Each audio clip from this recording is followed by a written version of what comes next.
everyone, welcome into another episode of Buffy. Today we are on season 5, episode 8, titled Shadow. Last episode was very Spike-centric. We got some flashbacks of his past, including how he was turned, confirming, I think, maybe for the first time that it was Drusilla. Apparently, based on comments, like, it kind of was insinuated maybe, but I did not catch on. It was cool to see that flashback. It was also really cool to see those flashbacks showing how he killed those 2 Slayers and his whole monologue to Buffy about his thoughts on, you know, Slayers and their obsession almost with death. And what was even more interesting was the turn at the end of the episode when Spike was literally going to Buffy's house with the intent to kill, and it ended with him sitting on the porch with her, breathing in sync with her. Yes, I noticed that. And patting her back and asking if there was anything he could do to help her because Joyce is going to the hospital. And I do hope that she'll be okay. So yeah, let's get into Shadow. Half me is just on fire. Oh no. Going crazy if I'm not touching her. But she doesn't love me. But she doesn't love me. Are they gonna break up in this episode? We could go somewhere else. Someplace. Why are we seeing that? Why are we seeing that? He's not about to cheat on her. He wouldn't cheat on her with a vampire. It's just weird to me that they showed that scene. I'm staying overnight at the hospital for observation. I'm getting a CAT scan. Hopefully that gives us some sort of answer, you know, the CAT scan. That was a loaded previously on, guys. Like, it's scary when you find a problem, but it's also somewhat relieving because it's like, okay, now we can take steps forward to hopefully making it better. Oh, Dawn. Where do they get the CAT scan from? Do they test it on cats, or does the machine sort of look like a cat? Donna, I'm really... Just explain it. She's confused. You know, I don't even know what CAT stands for, though. Dawn might be onto something for all that I know. Your one-stop spot to shop for all your occult needs. Nice. Catchy. Okay, advertisement. And I think it's great. And Tara's hair. It's like almost the same color as mine. It doesn't look like it because the lighting I'm in, but I swear it's very similar to my hair color. Okay, we're supposed to hook up with Riley this morning to take on a nest of vamps holed up in Tomb. So we get there. Oh, yeah, Riley did it himself. Tomb go boom. I remember. Captain America blowed it up real good. Captain America. I mean, I, for one, didn't want to start my day with a slaughter. Says the Which ex-demon. really just goes to show how much I've grown. Exactly, same page. It'd be nice if we knew where she was, where she's hiding out. No doubt lurking around some sewer or condemned church or the usual haunts. Cut to her. Most beauteous and supremely magnificent one. Yay! Oh, is Most she in kingly and velvet? wonderful glorificus. Please, call me Glory. What an icon. And a round bed? Is that a round bed? Imagine being a woman in velvet on a round bed. Does this pump make my ankle look bony? No, it's just an ugly shoe. I'm backing away. Ow! Thank you. Drag. Just so we're clear, the spell's gonna work, right? If it doesn't, he's gonna nothing worse than die. a gift that doesn't work. It will work, your extremeness, provided you have the other items you need. Don't worry, Spooky music. I'll have them all right. What are the other... Oh, she's gonna walk right in there, isn't she? I'll have it all. Buffy better not be there when she... That's so frustrating. It's so easy to like warn someone about someone else nowadays because of like pictures and just the internet in general and being able to look people up and be like, okay, they look like this, stay away. But like, she could walk in there and Buffy's not there. No one is gonna know any the wiser. Is that the phrase? Okay, Dreg. Something tells me Dreg is dying by the end of this episode. I'm usually good when it comes to that hunch. None of them, like, even he didn't address her by a name. I wonder if she doesn't... Is it possible she just doesn't even have one?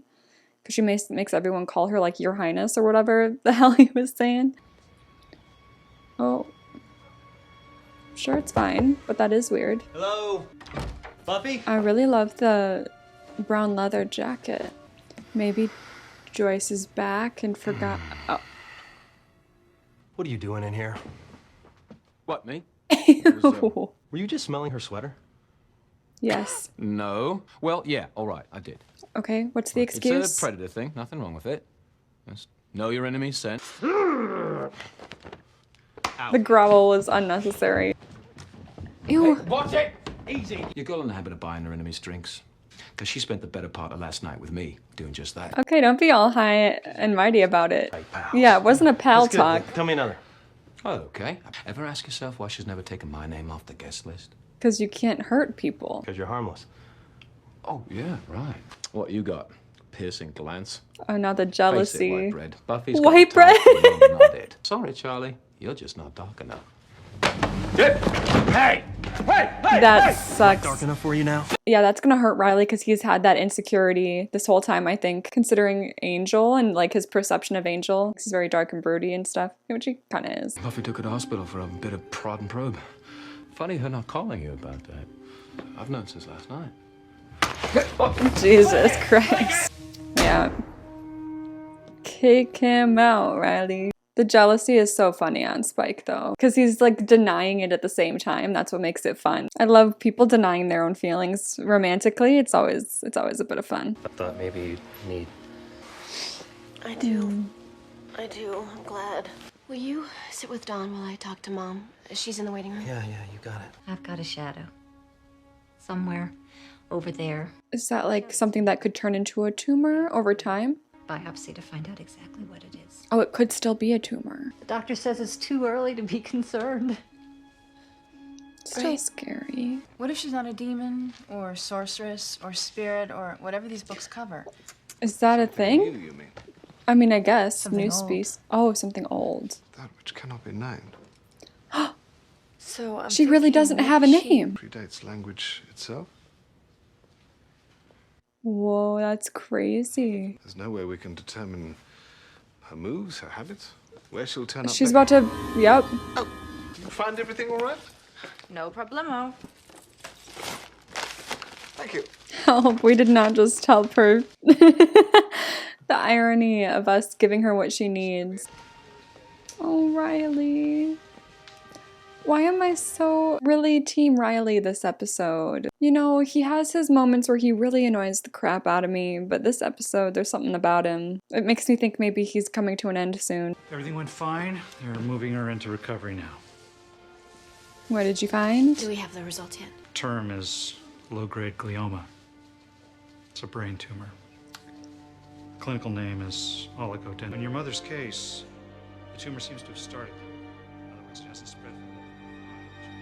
Well, it's good that it's isolated, but that's scary. What can we do? No, not much.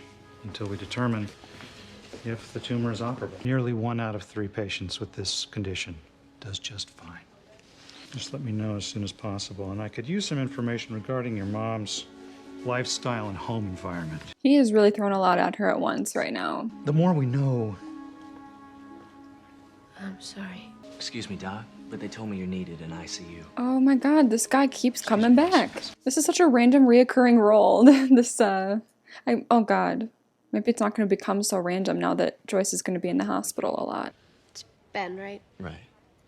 Ben, I probably wrote that down at some point. Give yourself a break. Listen, your mom's gonna be Buffy doesn't know unconscious how to for take at a least break. another 6-7 hours. My unsolicited advice of the day. You know, magic, a healing spell. Buffy. People get sick. I don't think magic can help. That attitude's not helping. It's good to feed into delusions sometimes, but it's also like you can't let it go on too much. I feel like him letting her just do what she wants to do right now, though, is the right thing to do. Tell her we don't know anything yet. You sold someone a Cole's amulet and a Sobikian bloodstone. Oh, she knows what that's for. Tell us. Don't you know about the Sobikites? Oh, I do. It was an ancient Egyptian cult. The young woman to whom I sold them would have to have enormous power. Young woman? Okay, we all know what she looks like. That's helpful. Oh my god, this is so depressing. There's something so depressing about eating ice cream at a carousel because something really bad is happening in your life. She's not gonna get better, is she? She might. She might not. Absolutely, she will. I don't Summer's know. women are tough. That's true. I don't like to make false promises, especially to kids. You don't gotta sugarcoat it, too much for them, but you don't want to be too harsh either. It's hard. She sure cries a lot less with you than she did with Angel. Everything with him was all you know? Oh, It's precisely why I never really was into them. She doesn't get all worked up like that over you. Okay, now that comes off a little bad. Now that comes off like it's because she doesn't care as much about him. The mystical and the medical aren't meant to mix, Buffy. Sorry. If we did something, it could make things a lot worse, Buffy. We've done just about enough making things worse for one day, haven't we? Butterfingers. What happened? Nothing to concern you. Giles. Yeah. She ain't letting that slide. It's no biggie. She just got an amulet and a bloodstone. That can create a monster. Create a monster. How did she get away with this bad mojo stuff? Giles. If it's any consolation, I may have overcharged her. And Oh, Anya good. figured out what the demon lady's up to. Reptile demon. Sobakites were reptile worshippers. Just once, I would like to run into a cult of bunny worshippers. Great. Thank you very much for those nightmares. I remember. She has that sensitivity to bunnies. She's making a monster. Why? What for? What does Yeah, it do? exactly. That's What? the part. We're working on it. Oh, Well, I can't just sit here. I have to do something. she's a fixer. The zoo. Oh my god. Now she's. Okay. So we're getting ourselves a cobra. I'm gonna make you a star. Are we about to have a giant snake? Again, I feel like we're not going to do the whole giant snake thing again. So I'm like, what is she about to do? Fight? Oh, I had not. I expected her to get away with it, but Buffy's back. Okay. I always underestimate Buffy's timing. You know what? My gut says that Buffy's gonna lose this battle, but I'm gonna deny that instinct inside me and say, "Go, Buffy! She's got it. Buffy's got it. Buffy's got it." Even if I do have to carry your performance. Scene. She is gonna Arise. finish this. Arise. See her. Oh my god, it really is like a big reptile monster. I thought there was going to be something more, or I guess just different to it, like something unexpected to it, but all right, I'll take it. I have given you form. Now find for me the key. Because she doesn't even Seek it out in the know holy places. that Dawn is the key or who Dawn is or anything. Then return to me and tell me where it lies. This thing's capable of sniffing Dawn out, though, as the key? And you let Buffy go after her? Alone? Let isn't really a factor when she True, why didn't we go with her? Crazy. And going off alone, half-cocked. Instead of waiting for much-needed backup. Let's talk Charging with a about big old it. hand. Buffy needs something she can fight. Something she can solve. I don't know what kind of action you're looking for. Hey, I'm not trying to get... It's cool. Just a little crazed. I hear you. Yeah, Riley seems very lost in life right now, and and Buffy is like the only thing really keeping him grounded, but even she is kind of like all over the place, so it's just making him more crazy, and it's like not a good combination of things. Dawn's on her way over to you. Giles. Understood. We'll keep her safe here until Dawn is just out on the streets alone right now. Kids always know. They always have like a gut feeling that they're not being told the full truth. Yep, he's back here. This girl again. What was the double take for? What are you doing? What are you doing? Oh, he's that lost. Not her nails matching his coat. He wants to die or be a vampire? What the fuck? Okay. Okay. I wonder if he was really thinking about it or if he was just kind of like, that was his whole plan, was to kill her. Based on the look on his face, I think he was really thinking about letting her kill him. Biggie Snake was nowhere to be.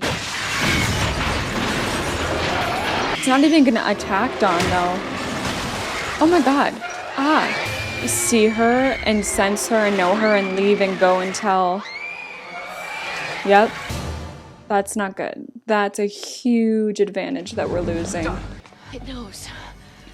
Yeah. Oh my god. Good thing she's putting it together. Okay, so as long as we kill that thing before it gets back to the beast. Stop this monster before it gets back to Glory. Glory? That's what he called her. Josh, Oh. she's gonna know Dawn's the key if we don't. We will.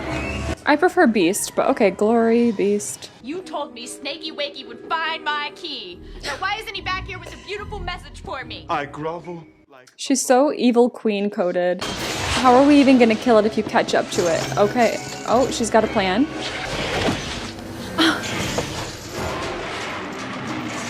She's crazy for this. You're gonna choke it out with a chain link. I swear to God, I've seen Buffy do some badass stuff. This is the craziest. She just jumped. What the oh my God. Oh no. Oh no. That's so mean to, I take that personally. It took away the moment. Now she's just gonna punch it in the face? Oh, she's taking out all her frustration on this thing. The overkill is sad to see, but thank God she got him. I don't look like a scary mom, do I? No. You look beautiful. She really does. She's glowing. Okay, let's do this. I don't want to see this conversation. Please cut away, because I might cry. Buffy, The turtleneck. you okay? You look pretty beat up. Minimal damage of the fighting kind. It's all the other kind. It's okay. Just let it out. I'm right here. I can't. Not now. I won't be able to stop. Are you gonna feel like you can start though? I feel like, oh, I feel bad for Riley. I mean, it's appropriate for him to check in and then be separate, like obviously, but I feel like, I don't know, I just feel bad. Okay. Yeah, I don't know, I feel really bad for Riley because obviously Buffy is going through a lot, even just a lot more than Riley understands with the Dawn situation, the Beast, Glory. I don't know, what should I call her? I feel like I don't want to call her Glory because that's what like people who worship her call her, and I don't worship the girl. So I'm just gonna keep calling her the Beast, but let me know if like she's just called the Glory and I have to get over it and I just have to call her Glory. But anyways, Buffy has a lot going on with Dawn being the key, Glory trying to get the key, and now her mom having a brain tumor. It's a lot, and it's so understandably a lot to the point where it's like, I get why you can't be with Riley, but also, and I also understand the mindset of I need to be with my family right now, but not being able to be vulnerable for a moment with your boyfriend and have him be that outlet for you for a couple moments. I get what she said about, like, I don't know. I'm going back and forth about this. I think the reason I'm thinking more this way is because I can sense like an impending doom to their relationship at this point. It's kind of been brewing for the past like 4 or 5 episodes, and it feels like it's gonna break down soon. So that's why I'm kind of looking at it through a little bit more of a cynical lens, but like the fact that she couldn't be vulnerable with him, cry with him for a second, like he clearly wanted that from her, not in a selfish way, maybe a little bit once it was denied, but like he wants to be able to be there for her like any normal boyfriend would. Like, hey, it's okay, let it out, it's been a crazy day, like I'm here with you, it's okay, you can just let go for a second. And she can't with him.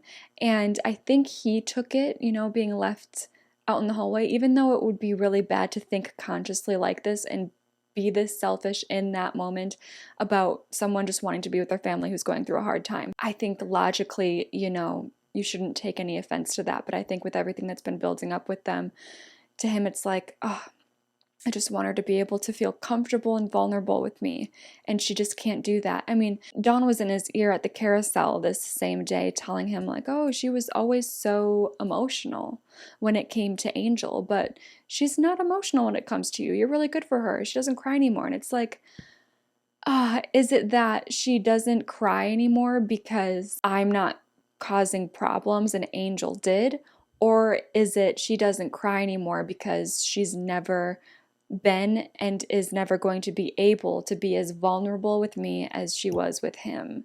I think that's where his brain is going through all of this, which, like I said, I don't want to call it a selfish way of thinking because so much is built up to it, and I think it's a valid way of thinking. But like, I can understand Buffy's side where she would have no idea that he might be thinking and going through all these things and having all these doubts and coming to all these conclusions that I'm assuming that he's coming to at this point. I mean, he literally said himself how many episodes ago that he knows she doesn't love him, but now it's kind of getting deeper than that, and to the point where I think he's actually going to be the one to break things off because Buffy's just going through so much that she can't even begin to start to intellectualize her emotions with Riley when her emotions with everything else in her life are just a scrambled mess. As someone who was never a Buffy and Angel shipper, I kind of would love for him to come to Sunnydale soon and see. I'm getting emotional. Getting emotional again about fictional characters. I would love to see him come to Sunnydale again for Joyce, because obviously those memories are there. Like, he has spent time with her and has cared for her, you know, as the mother of this woman he was in love with. And I do think that if he does come to Sunnydale to support and see Joyce, I think that that might be a moment where he's still that person for Buffy, where she could really let her guard down and cry and be emotional and take a break, you know, from everything. It was interesting to me when the nurse, the reoccurring nurse, Ben, said to Buffy, take a break, that's my suggestion. I was like, you don't know who you're messing with. She is not going to take a break, and she didn't. She had, I think, the longest day of her life, maybe outside of like killing Angel and sending him to hell. This was a very emotional episode. All of this starting to come together with Joyce is making me understand a lot of comments in my comment section just in previous seasons and videos as I've been on my Buffy journey. I wasn't like spoiled in any way. I didn't make assumptions in any way from these comments, but now just in retrospect, I'm like, oh, that's why people were saying these things, because a lot of the time, I mean, I still stand by this, a lot of the time throughout the show, Joyce has had her missteps, and she's made mistakes. She's made parenting mistakes.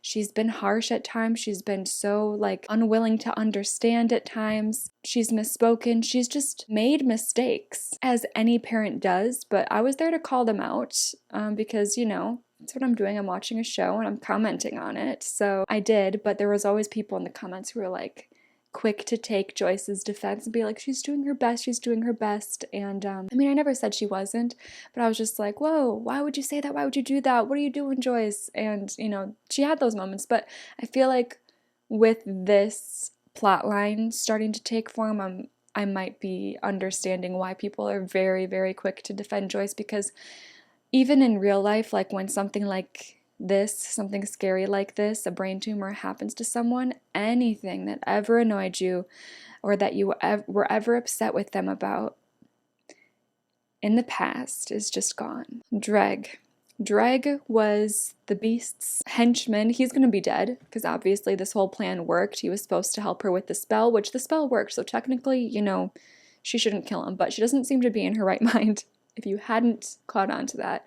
So I'm pretty sure he's going to be dead. He's probably dead as we speak. I'm probably never going to see him again unless she somehow thinks that there's something else that he might be useful for, but who knows? So crazy to see her, the Beast, and Buffy fight, because it's like regular, like classic Slayer hand-to-hand combat, but I feel like Buffy's always had the upper hand in those situations, and for once she isn't.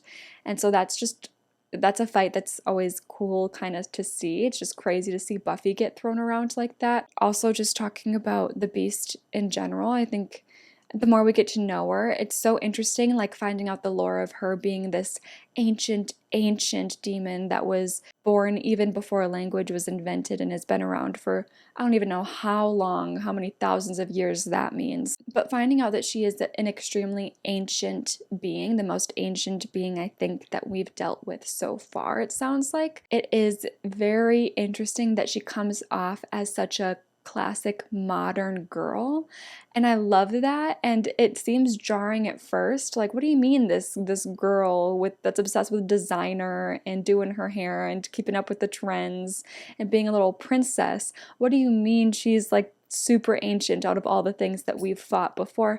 But I think it makes absolute sense, because like, I don't know, you notice from one generation to the next, or a couple generations to the next couple of generations, there's always a disconnect.